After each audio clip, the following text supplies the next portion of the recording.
అయితే ఏదైతే ఇందిరా సహాని కేసును అడ్డం పెట్టుకొని సుప్రీంకోర్టు మరియు కేంద్ర ప్రభుత్వాలు ఆడుతున్నటువంటి ద్వంద్వ వైఖరిని మేము ఖండిస్తూ ఉన్నాం. ఎందుకనంటే ఈరోజు సుప్రీంకోర్టుకు అధికారం ఎక్కడిది? ఏ ఆర్టికల్ ప్రకారంగా ఈ 50% క్యాప్ అనేది విధించాలి అనేది ఎక్కడ అధికారంలో ఉంది? అంటే ఇక్కడ ప్రజలను మభ్యపెట్టడం. ఎందుకంటే ప్రజలు అవేర్నెస్తో లేరు రాజ్యాంగం మీద కానీ చట్టాల మీద కానీ. కాబట్టి ఏది చెప్తే వాళ్ళు ఇంటరు అనే ఒక ఉద్దేశంతో కేంద్ర ప్రభుత్వాలు అలాగే రాష్ట్రాల్లో ఉన్నటువంటి ఆయా రాష్ట్రాల్లో ఉన్నటువంటి రాష్ట్ర ప్రభుత్వాలు కుమ్మక్కైపోయి పార్టీల అధిష్టానాలు కుమ్మక్కైపోయి ఈ సహాని కేసును అడ్డం పెట్టుకోవడం తప్పిస్తే వేరేదేమిలా. అంటే వీళ్ళకి చిత్తశుద్ధి లేదు రిజర్వేషన్స్ మీద.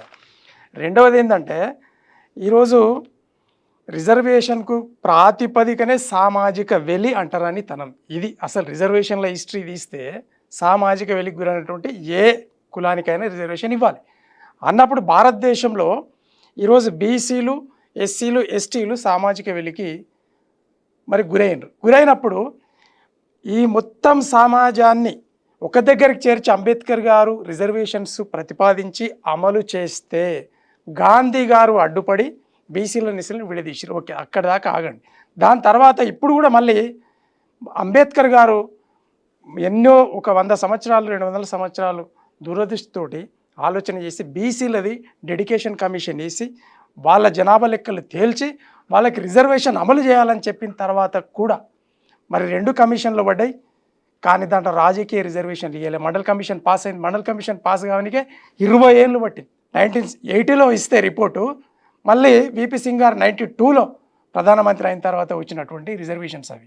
అంటే ఇక్కడ వివక్షత ఎక్కడ జరుగుతూ ఉంది అంటే ఇటు మొత్తం ప్రభుత్వం అంటే ప్రభుత్వ సెక్టార్లో వివక్షత బీసీ, ఎస్సీ, ఎస్టీలకు, అలాగే మరి ప్రైవేట్ సెక్టర్లో అయితే అసలు జీరో. ఎందుకు? ఉన్నదంతా ధనం అంతా ప్రైవేట్ సెక్టర్లో. కాబట్టి ఖచ్చితంగా ప్రైవేట్ సెక్టర్లో 100కు 100% బీసీ, ఎస్సీ, ఎస్టీ మైనారిటీలకు ఖచ్చితంగా రిజర్వేషన్ ఉండాల్సిందే, రావాల్సిందే. దానికోసం పోరాటాలకు ప్రజలు సిద్ధం కావాల్సిందిగా మేమైతే డిమాండ్ చేస్తూ ఉన్నాం, వాళ్ళని కోరుతూ ఉన్నాం ప్రజల్ని. అయితే ఈరోజు విద్యా వ్యవస్థలో తర్వాత ఉపాధి వ్యవస్థలో ఒరిజినల్గా రిజర్వేషన్ను అమలు అవుతున్నాయా అని ఒకసారి చెక్ చేస్తే బ్యాక్లాగ్ పోస్టులు ఉన్నా కూడా వాటిని అలాగే వదిలేస్తారు, కానీ దాన్ని నియామకాలు జరపట్లేదు. ఇది వాస్తవం.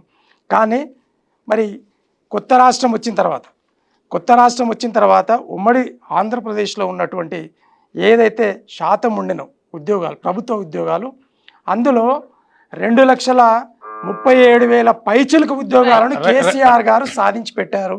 దాన్ని ఈరోజు రేవంత్ రెడ్డి గారు దాదాపు అమలు చేస్తూ ఉన్నారు. మేము కూడా అమలు చేశాం. ఇంకా 1,00,000 ఉద్యోగాలు ఇవ్వాల్సింది ఉంది.